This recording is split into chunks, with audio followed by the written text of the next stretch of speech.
లేవండి. వెళ్తే ఏం చేత కాదు. ఈ లొల్లికి పకోడి కబుర్లు చెప్పుకొని కాలక్షేపం చేసే బ్యాచ్ ఇది. ఇది ప్రజలు ఎప్పుడు గ్రహిస్తారో 3-4 సార్లు బట్టి ఆయన ముఖ్యమంత్రి చేస్తున్న ఒక చూడండి, మనం రిటైర్ అయిపోయిన ముసలోళ్ళు గుళ్ళకి వెళ్ళి పురాణాలు కాలక్షేపాలు చేసుకుని వస్తారు చూడండి, అలా ఆంధ్రప్రదేశ్ ప్రజలు తయారయ్యి ఉన్నారు.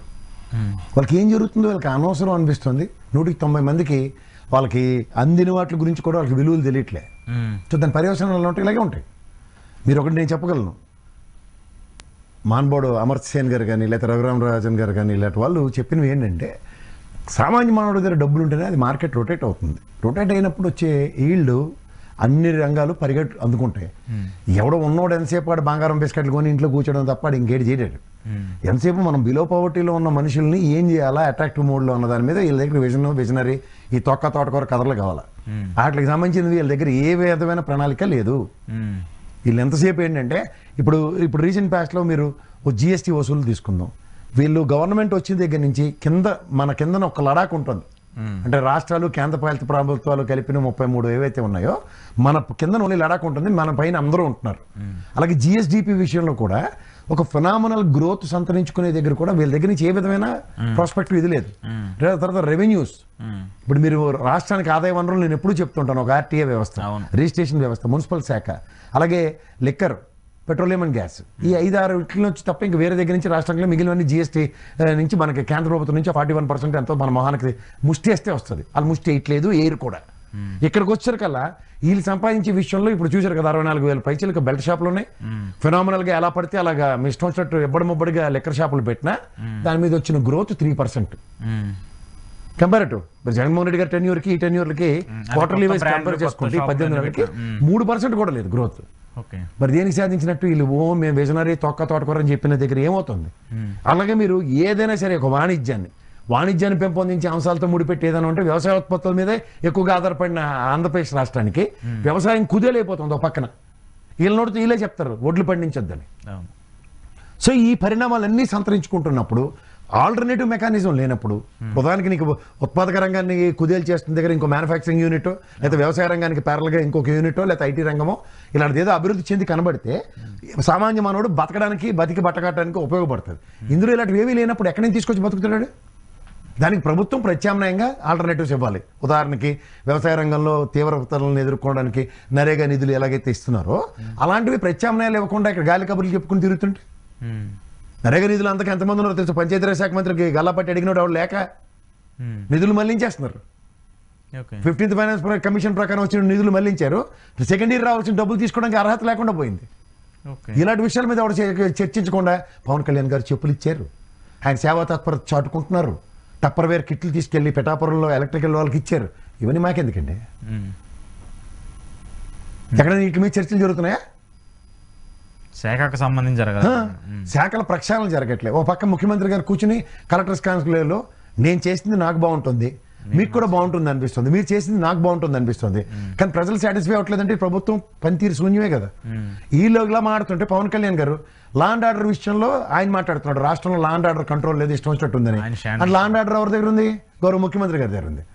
సో ఒక ముఖ్యమంత్రి గారు మంత్రులందరినీ ప్రక్షాళించినట్టు ఉప ముఖ్యమంత్రిని ప్రక్షాళించాడు కలెక్టర్లు ఎస్పీల కాన్క్లేవ్లో. అవుట్కమ్ ఓవరాల్ పర్ఫార్మెన్స్ అందరిది శూన్యమే కదా.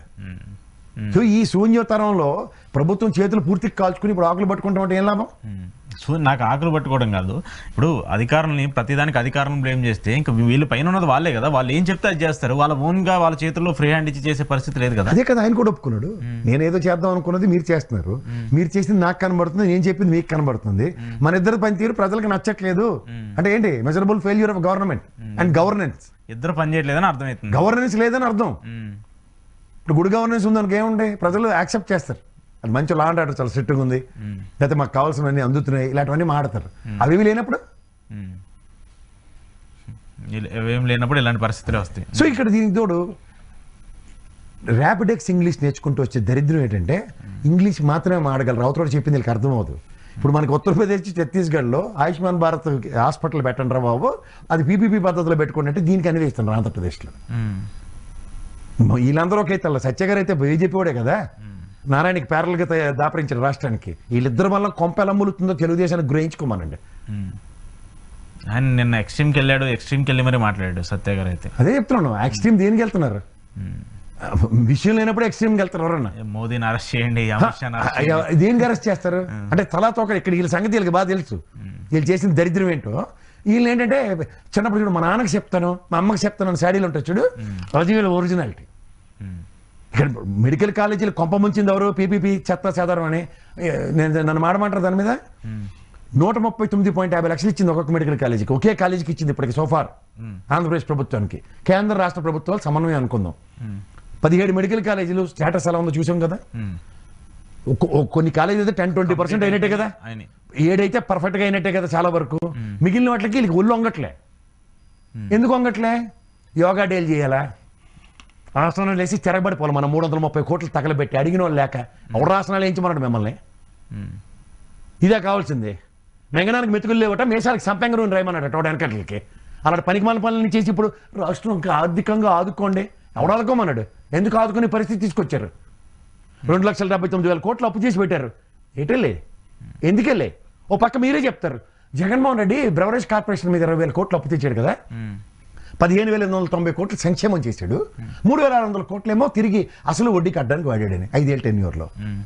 అంటే ఎక్స్చెక్కర్కి అకౌంటబిలిటీ చేసిన పనులు కనబడుతుంటే మీరేడు చేస్తున్నారు?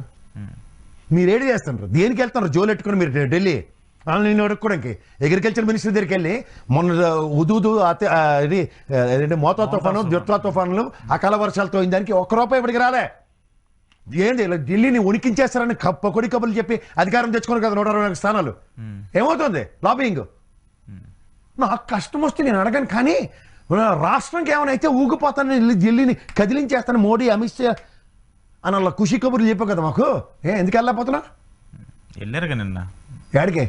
కేంద్రాన్ని కేంద్రం దగ్గర ఎవరు? మంత్రుల నేను పవన్ కళ్యాణ్ గురించి మాట్లాడతాను. పవన్ కళ్యాణ్ ఆయనైతే ఆయనకు అపాయింట్మెంట్లు ఇవ్వట్లేదు అనేది ఒక చర్చ. ఎందుకు ఇస్తారు? వీళ్ళు ఇంగ్లీష్లోనే హిందీలోనే మాడాలి. ఆ ర్యాపిడెక్స్ ఇంగ్లీష్ ఎవడంటాడు అక్కడ?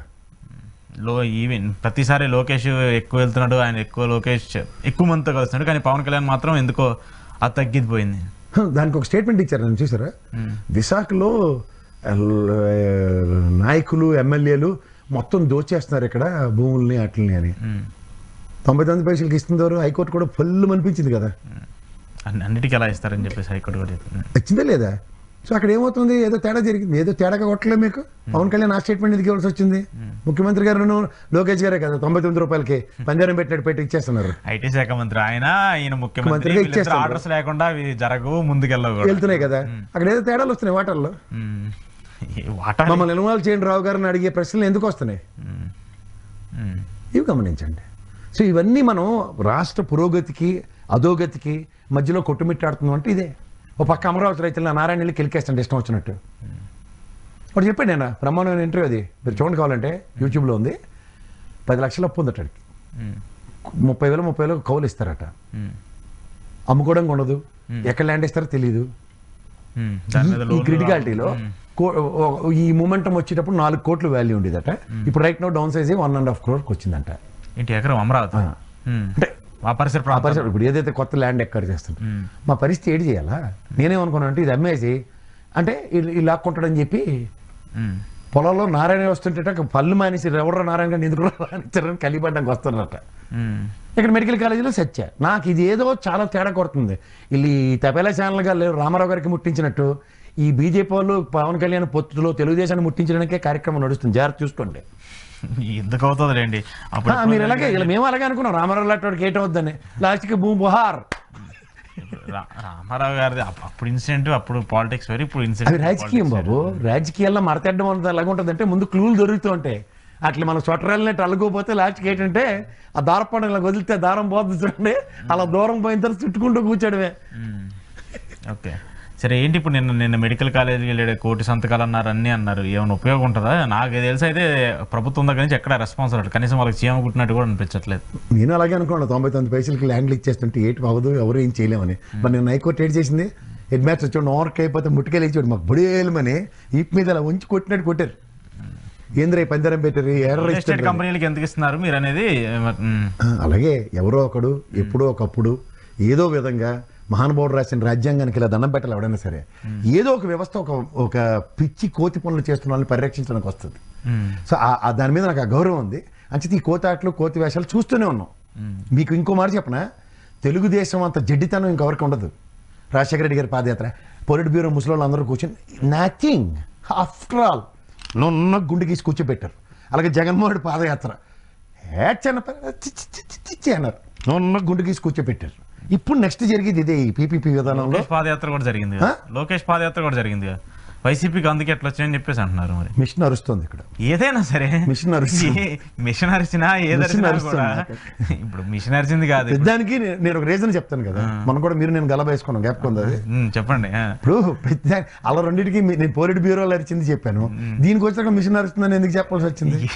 ఇప్పుడు మీరు ఎన్ని విమర్శలు అయినా ఉండొచ్చు కానీ మీరు దానికి లింక్ చేస్తా అంటే మిషన్ అరుస్తుందని నన్ను.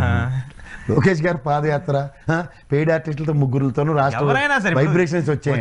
రాయలసీమ డిక్లరేషన్ అని చెప్పాడు, తర్వాత దాని మీద రాయలసీమ మీద గతి లేకపోయినా వాళ్ళు ఓట్లు వేశారంటే ఒరిజినల్ గా వైఎస్ఆర్సీపీ నాయకులు కార్యకర్తలకి కన్సర్న్ లేకపోవడం వల్ల 5 సంవత్సరాల్లో వాళ్ళు అసలు ఎలక్షన్ పట్టించుకోలేదు. మన చూడండి కేటీఆర్ మాట్లాడుతూ చాలా మంచి మాట చెప్పాడు, క్షేత్రస్థాయిలో ఉన్న సర్పంచ్ని మేము పట్టించుకోలే, ఒప్పుకున్నాడు ప్రాక్టికల్ గా.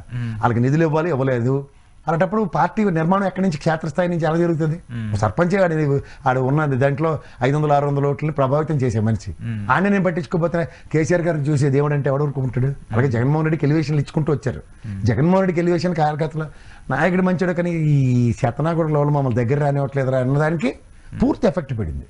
ఇలా కేటీఆర్ మాట్లాడినప్పుడు రేపు జగన్మోహన్ రెడ్డి గారు మాట్లాడితే అప్పుడు ఈ పోలిట్ బ్యూరోలు అందరూ ఇప్పుడు అలాగే పళ్ళు కొరకడానికి వాళ్ళకి వయసు అయిపోయింది కదా, జేబు నిండా జంతికలు వేసుకొని పడపడ కొరుక్కుంటూ ఉండవే.